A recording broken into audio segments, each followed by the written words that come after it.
Aici e o mică problemă, nu știu, ori o rămas ăla cu Tesla fără baterie, ori e accident, dar ceva s-a întâmplat. Hai să vedem despre ce e vorba, ori a făcut omul pană. Uai, accident, i-a sărit un... Bă, uite-l, a lovit un ren. Deci acum ne-am întrebat oare unde-s renii? Ai de viața mea, e mort. Și ăla săracul în mașină e praf, e daună. Uai, stai că mă doare stomacul. Foai. Am vrut să vedem unul mort. Nu așa m-am gândit că o să văd primul ren în Norvegia. Nu știu ce s-a întâmplat prima oară, bă, deci parbrizul era praf. Bine că nu știu, sper că nu ar păți nimic oamenii, erau afară. Și aveau și câine în mașină. Și o mai apucat renul, că îți dai seama că nu l-o căra nimeni. Trist, chiar îmi pare rău și de ren și de oameni, că li s-a dus concediu. Bună dimineața! Este ziua 20 și câinele. Hai ce m-am speriat. Eu acum pregătesc postarea de plecare de dimineață. Suntem în camping Base Camp Harmony și plecăm spre Reipa Camping, unde am rezervat acum dimineață cu 110 euro pentru următoarele 2 nopți, o căbănuță mică, dar trebuia să facem asta pentru că astăzi e vreme bună, mâine plouă de numa și cum ar veni miercuri, poi mâine mai plouă o jumătate de zi. Deci probabil că o să fie nasol cu plecarea de acolo. Nu e neapărat problemă că stăm în ploaie cu cortul, ci vreau să și editez, că n-am mai editat de câteva zile absolut nimic. Și în momentul în care plecăm miercuri, eu nu vreau să plec pe ploaie cu cortul, vreau doar să-mi pun cutiile, să mă îmbrac și în caz de ceva să plec. Bun, am început de astăzi coborârea spre sud. Ăsta a fost cel mai nordic punct pe care am vrut noi să-l atingem în această tură, insulele Lofoten, iar de acum coborârea a început încet, constant, zi de zi, încet coborâm spre, nu știu, vedem, poate spre Oslo, poate înapoi spre Bergen, încă nu știm. Rămâneți cu noi și vom afla împreună. Haideți să mergem să ne bem cafeluța. Buy me a coffee. Ora 10 dimineața și plecăm. Mulțumim frumos. Base Camp Harmony, locație foarte faină. Aici am plătit 36 de euro cu tot cu curent. Dacă nu am fi vrut curent ar fi fost 30 de euro. Dar eu, cum am de editat, de încărcat lucruri, laptop, alea, eu am nevoie de curent. Totul pe lux, deci condiții foarte, foarte bune, băile moderne, bucătărie complet utilată, tot ce poți să-ți imaginezi. Foarte fain campingul. Nici nu prea este altceva în zonă, deci noi am coborât spre Bognes, de sus de pe Lofoten. Nu mai știu acum localitatea cum se numește aia de sus, ceva cu L, Lodingen sau așa ceva. Și a fost cam singurul camping pe care l-am găsit în toată zona asta. Iar astăzi avem de făcut 275 de kilometri. Vremea impecabil de frumoasă. Trebuie să profităm astăzi la maxim pentru că, v-am spus, mâine, poi mâine plouă. Ce faină e senzația să fii din nou pe motor, indiferent de oboseală, de stare. Când ești pe motor, mai ales așa de dimineață, acum când îți începi ziua, efectiv te încarci. Frumoasă și zona asta, cu brazi. În mod normal aici aș fi spus acum că e destul de plictiseală, dar drumul ăsta e frumos virajat. Nu e drept. Trecem pe lângă lacuri, urcăm, coborâm. Avem activitate. Limita de viteză pe aici e 80 de km la oră. Ora 10 și 10 minute și 27 de grade. Clar o să fie cald și astăzi. Dar se va recori toată situația în zilele următoare. Vine dinspre sud, ieri a fost zona Stavanger și urcă un front de ploi, dar urât de tot. Tot am stat și ne-am gândit cum să facem, unde să ne cazăm, cât să stăm. E una să mă prindă ploaia în timp ce mă duc și mă plouă jumătate de oră și am trecut și aia e. Și alta efectiv să mă organizez o tură în ploaie și să mă duc să mă plouă în ploi torențiale. Nu vreau asta. Timp avem, nu-i problemă. Mai problemă e un pic cu bugetul, că căsuțele nu sunt chiar ieftine aici. Sunt în jur de 45-60 de euro pe noapte, cam așa, alea cele mai simple. Și se adună. Din păcate, nu am reușit să stăm nici off-camping atât cât mi-aș fi dorit eu. Adică am stat o singură noapte pe Lofoten și aia mai mult forțat, că nu am găsit camping, adică am găsit camping, dar nu am găsit locuri disponibile. Și nu știu, când am plecat de acasă îmi imaginam un pic altfel Norvegia din punct de vedere al campărilor wild. Poate că nu am ales nici noi rutele foarte, să zic, sălbatice sau nu știu, nu am deviat foarte mult de la drumurile principale. Vremea per total a fost faină până acum. Am avut mici secțiuni cu ploi, dar nu am venit în nicio zi efectiv cu ploaie de dimineața până seara. Doar ne-au prins mici ploi. L-am evitat cum am putut. Am ajuns în localitatea Innhavet. Am avut aproape 30 de kilometri până aici de la camping. Și aici avem o benzinărie, avem un Shell unde o să și alimentez, cam 240 de kilometri pe bord. Hai că intru pe aici. Avem și un supermarket Rema 1000 lipit de benzinărie. E ok, aici facem o mică pauză și de alimentat și de cumpărat un alta, de la micul dejun. Nu-i cu taci, ba, e cu taci acolo. Da, bine, hai că alimentăm și ne revedem. Plinul e făcut, am băgat la 240 de km, 13 litri de 28 de euro. Avem un mic dejun, așa cum știm noi. Ceva șuncă tip mușchiuleț. Am mai avut de ieri niște roșii, un ardei. Mai luat un suc cu apă. În fine, vreo 70 de lei numai acum pe micul dejun. Hai un pic. 70 de lei pe un corn, șuncă, o apă, un suc și 2 beri fără alcool. Da, atâta. Păi de ieri am avut ardeiul, am avut roșiile. În fine, e ok. E fain, e vremea e bună, asta e cel mai important. Avem cazare pe 2 nopți rezervate. Super, să mâncăm și să plecăm. Acum, înainte să plecăm de aici din benzinărie, au sosit 3 motoare. Deci o familie, e soț, soție și copilul de vreo 16-17 ani cu un motor de 1.25. Să vezi ce fain e. Asta da, bravo lor. Drumul până la Fauske e cam tot așa, e super fain. Multă apă, mult sus, jos, stânga, dreapta. Chiar nu-i plictiseală pe aici. Și de acolo o să facem cumva puțin dreapta, o luăm spre direcția Bodo, de unde, dacă ați văzut clipul, am trecut cu ferry de la Bodo la Moskenes. Și ne-a costat feriul 14 euro. Și acum de acolo, dinainte de Bodo, o să facem iară spre sud, mergem spre Oanes. Distanță totală încă 230 de kilometri. Mai avem și niște munți acolo în zare, în fundal după acest deal. Dar cred că o să-l vedem mai bine după ce ieșim din acest tunel. Are doar 500 de metri. O să-l trecem foarte, foarte repede. Ne mai răcorim un pic. Ai, ce bine e aici înăuntru. Și gata și cu plăcerea. Tada! Ui, ce frumos!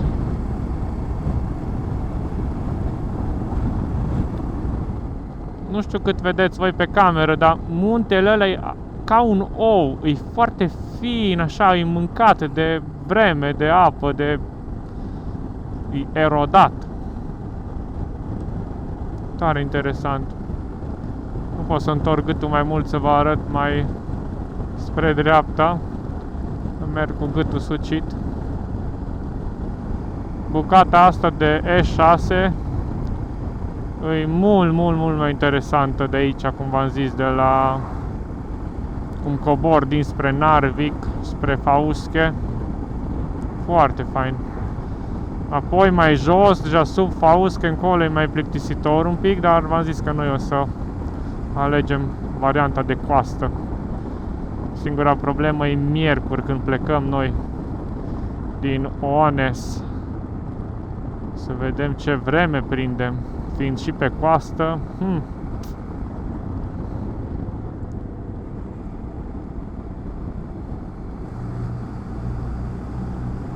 Din nou un tunel. Nu am văzut ce lungime are, dar e bine răcoare. Ai, ce bine e, de la 28 de grade. Să vedem la cât coboară. Momentan îs 17, dar tot coboară. Stă constant undeva la 16 grade. Pare destul de lung. Cât văd în față încolo. Ne mai auzim când avem ceva peisaj. Acum am ieșit din tunel și am aflat că au avut 4,5 km și ăsta. Și am ajuns într-o zonă așa destul de aridă cumva. Sunt niște pomi, așa, vegetație mai mică. Cred că suntem destul de sus, că tot tunelul am urcat constant. Cred că urmează tunel aici, din ce văd. Să trecem muntele ăsta. Avem curba la stânga și drumul duce spre dreapta, deci avem tunel din nou, doar de 2 km. Înseamnă că nu-i foarte lat muntele, totuși nu-i nici puțin 2 km.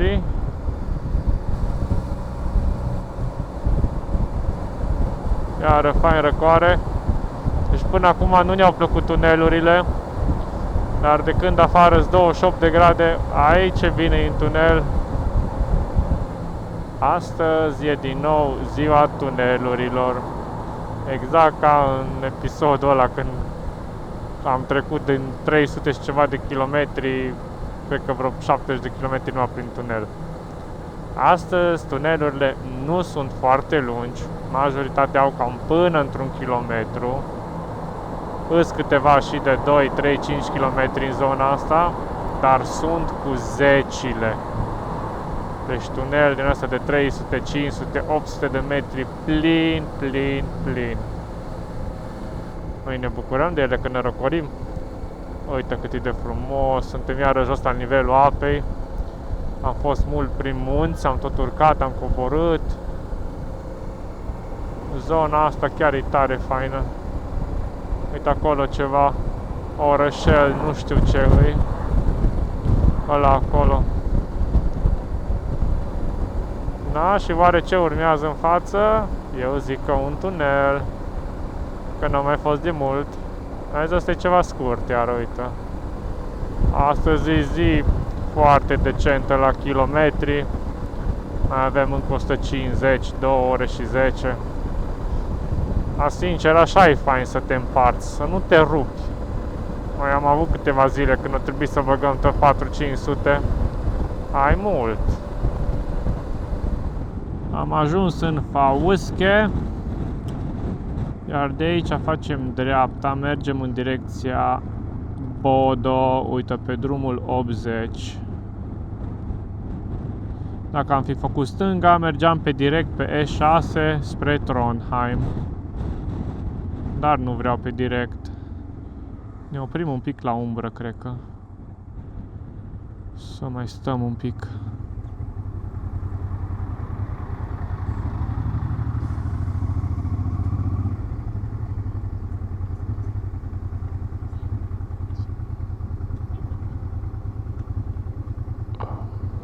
Din Fauske am avut traseu comun până aici, 30 de kilometri. Data trecută am făcut în față, dar acum facem la stânga. Uite că și asta cu caravana vrea să facă drumul de coastă ca și noi. De aici până la Bodo mai erau 20 de kilometri. pe unde am fost data trecută. Acum uitați, mergem la Ornes, 100 de kilometri. Și campingul nostru e un pic înainte cu 7 km, deci noi mai avem încă 93 până la camping, o oră 20. Dar vom merge până în Ornes cel mai probabil, pentru că vrem să mergem la un supermarket, eventual să ne luăm ceva, vedem. Da, avem din nou un tunel. Afară 27 de grade, în tunel vreo 20, că e scurt tunelul. Tot avem tablele astea cu atenție, reni, dar pe renii cred că sunt la Moș Crăciun la ora asta. Nu e nimeni pe aici. E fain peisajul pe cum ne apropiem de coastă. În stânga noastră avem niște munți imensi. Acum coborâm iară de la zona de tuneluri, din munți, înapoi la nivelul mării. Cred că o să fie interesantă ruta asta. Ia câtă stâncă în apă. Suntem în Godoi.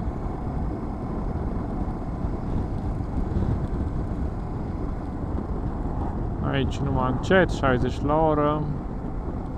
Avem de trecut un pod. Era un indicator chiar la urcare că vântul pe pod e de 6 metri pe secundă. Dar sincer nu simt să bată vântul tare. Uite bicicliștii. Mai dar ce curbură mare are podul. Multă lume pe jos, își lasă mașinile și vin să vadă peisajul de aici frumos. Aici e o parcare mare cu un supermarket. Uite-l pe ăsta cu remorca după el, cu Goldwing-ul. Aici este o benzinărie mică. Faină zona asta. Uite, de aici vedem acum podul înapoi. Uai, ce frumos e. Interesant. Sunanbrua urmează aici după pod. Uite, un mic port acolo. Chiar e frumoasă zona. Uite, vine o bărcuță foarte mică pe care voi nu o vedeți acum. Uite pescărușul. Mamă, ce mare când îl vezi de aproape.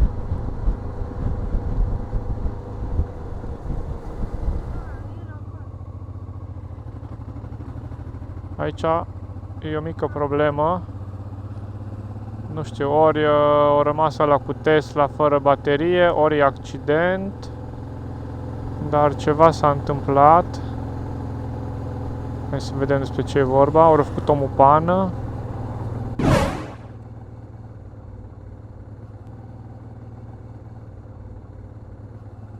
Uai, accident, i-a sărit un... Bă, uite-l. O lovit un ren. Deci acum ne-am întrebat oare unde-s renii. Ai de viața mea. E mort. Și ăla săracul în mașină e praf, e daună. Uai, stai că mă doare stomacul. Uai. Nu așa m-am gândit că o să văd primul ren în Norvegia. Nu știu ce s-a întâmplat prima oară, bă, deci parbrizul era praf. Bine că nu știu, sper că nu ar păți nimic oamenii, erau afară. Și aveau și câine în mașină. Deci nu-i de joacă cu ei, mă. Tu îți dai seama ca să nu apuci să-l vezi. Și o mai apuca renul, că îți dai seama că nu l-o căra nimeni. Vreo 30 de metri, cred că era acolo în câmp. Hai de viața mea. Trist, chiar îmi pare rău și de ren și de oameni, că li s-a dus concediu. Ai. Hai să ne mai revenim un pic după momentul cu renul.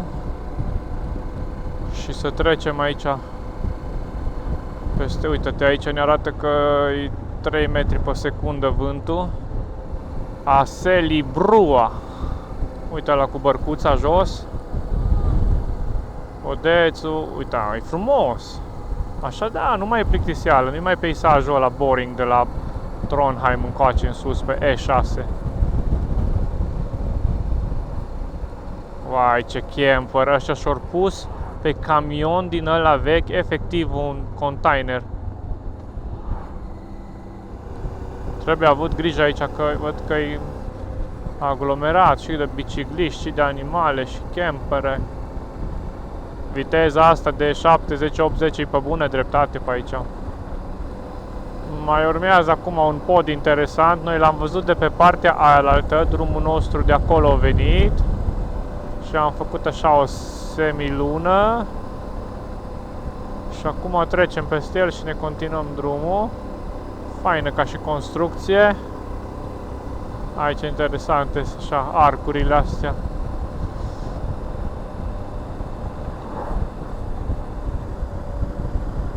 Ia ce peisaj, wow! Frumos și aici. Un pic de mai de sus s-a văzut mai bine, doar că până mi-am pornit o camera, până mi s-a activat microfonul, deja a trecut curba.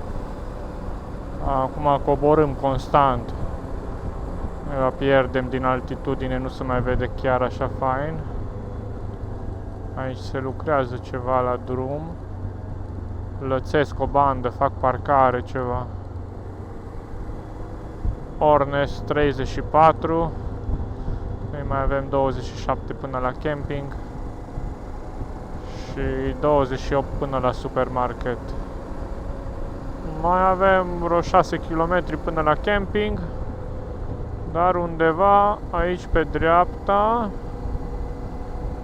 e o parcare, ceva monument sau nu știu exact ce-a găsit Iasmina pe internet. Și ne oprim să ne facem o poză cu vederea, cu peisajul. Se vede marea încolo, cât vezi cu ochii, numai mare. Am ajuns chiar pe coastă. Ăsta, Urdenplassen. Nu știu exact ce e aici, dar ne oprim. Du-te acolo la rechin. Avem și un peștioc din ăla cu țăpi, cu cioc, cum îi zice ăla, tip suliță. Și peisaj, munți, apă și Iasmina.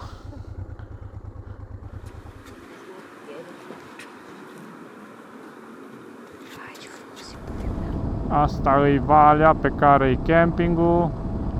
3 km pe dreapta, 4 km pe dreapta e supermarket Joker. Data trecută, adică ieri, când am fost la supermarket, nu am mai filmat, n-am mai luat camerele, când ne-am întors 10 km, acel Joker era fără personal. Efectiv, la ușă îți scanezi cardul de credit, ți se deschide ușa, intri înăuntru, îți faci cumpărăturile, ți le scanezi la ieșire ca la orice Lidl, Kaufland, la casă din aia personală, scanezi bonus și ieși. Foarte tare, nu era nimeni. Și turiști și oameni, o grămadă de oameni erau. Și de-aia zic că m-ați curios să vedem Jokerul ăsta. E cu personal, cu oameni sau iar ne facem noi treaba. Nu avem nevoie de mare lucru, ceva, biscuiți, apă, în principiu mâncare avem, uite. Reipa Camping urmează, doar că noi ne continuăm un pic drumul mai în față. De fapt, camping, uite, e pe stânga, nu pe dreapta și prima căsuță asta e noastră, aia mică de 2 locuri. Hai, ce faină e! Revenim imediat! Da, pare magazin normal, supermarket în toată regula. Ce luăm? Ce biscuiți? Nu așa simple, cu vanilă, așa-s fain. Hai să mai vedem ce mai găsim. Am revenit. Hai să vedem unde ne parcăm. Las motorul direct în fața la căsuță, că clar aici o să stăm, numai să-l anunț pe om că am venit. Am atât. Stai bine acolo?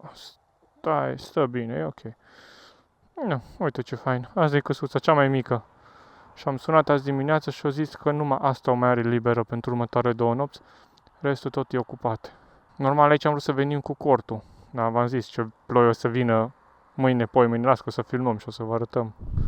A venit proprietarul, ne-a deschis, a mai trebuit să plătesc 30 de coroane, deci vreo 2,5 euro ca să primim cearceaf. Că în mod normal nu avem nimic înăuntru, avem saci de dormit, dar au zis că nu ne lasă să ne punem cu saci de dormit pe pat și ca să fi cumpărat cu tot cu plapumă perin și 2 prosoape, e 100 de coroane pe zi de persoană. Deci stăm 2 nopți, ar fi venit 400 de coroane, adică 35 de euro să mă acopăr. Da, în fine, hai să vă arăt căbănuța. Avem number 1 aici, 2 scaune afară, avem un colțar, avem în față un frigider, o mică plită, un fierbător, ăla de căldură a fost pornit, am lăsat ușa deschisă murind de cald, o veoză, patul, pe astea am dat 30 de coroane, vreo 2 euro și ceva, ca să acoperim aici. Avem un dulap în care nu știu dacă avem ceva sau nu.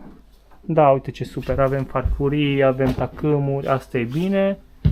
Și dincoace, avem plapum, dar înseamnă că nu avem voie să le folosim. Cred. Sau le folosim și le împachetăm la loc. Eu ți-am spus că eu în poză am văzut doar că nu au lenjeria, gen Da. te descurci.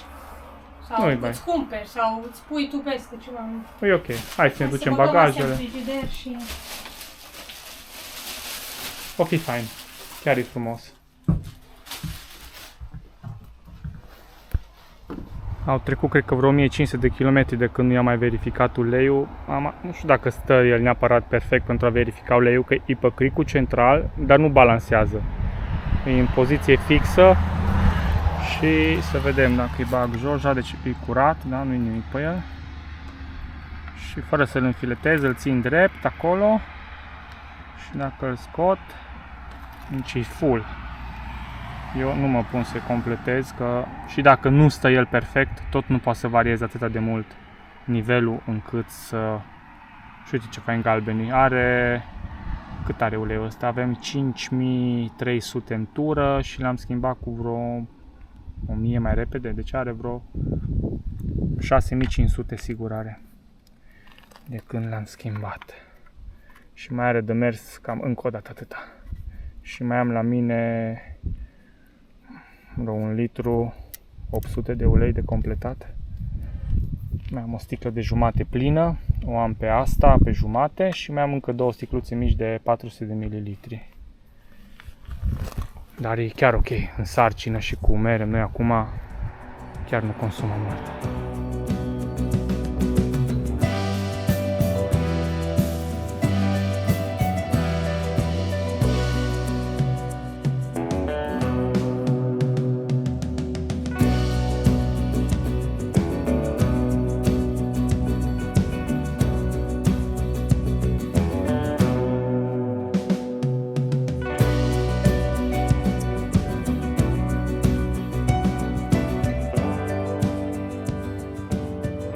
Da, dragilor, ne bucurăm de ultimele raze de soare. Uai, cât e de fain. Avem și hainele la uscat, uite acolo. Hai, uite aici. Nu-s haine, s-am făcut un duș, prosopul, un tricou, ce-am mai clătit un pic. Ce O bine. să vrem să încheiem ziua 20 de aici, de la Reipa Camping, de lângă Ornes. Suntem chiar pe coasta Norvegiei, coborâm de la Bodø în jos spre Trondheim. Urcarea am făcut-o pe E6 și, sincer, nu ne-a plăcut. Groaznic. 7-800 de kilometri de aproape nimic și ne încercăm norocul în jos. Am ajuns undeva la vreo 5300 de kilometri din întreaga tură până acum, deci din 20 de zile. Și mai băgăm încă o dată, te asigurat. Cel puțin, da. Și vrem să vă mulțumim, ca de obicei, că ne-ați urmărit și de această dată. Mulțumesc celor care au donat pe Buy Me a Coffee, vă mai aștept. Mulțumesc, Nu chiar ne uitați ajută. să ne dați un like, să ne lăsați un coment, că e foarte important și pentru noi și pentru YouTube să Exact. ne vadă acolo că avem o comunicare faină. Să știți că de fiecare dată când beau cafea mă gândesc la voi. Și Că eu. v-ați rupt din timpul vostru, din bănuții voștri și m-ați donat pentru o cafea. Chiar vă mulțumesc frumos. Are școală, ce ziceți, hă? Adevărat că am făcut marketing. Bine. Bine, dragilor. Ciao. Seară faină. Ceau.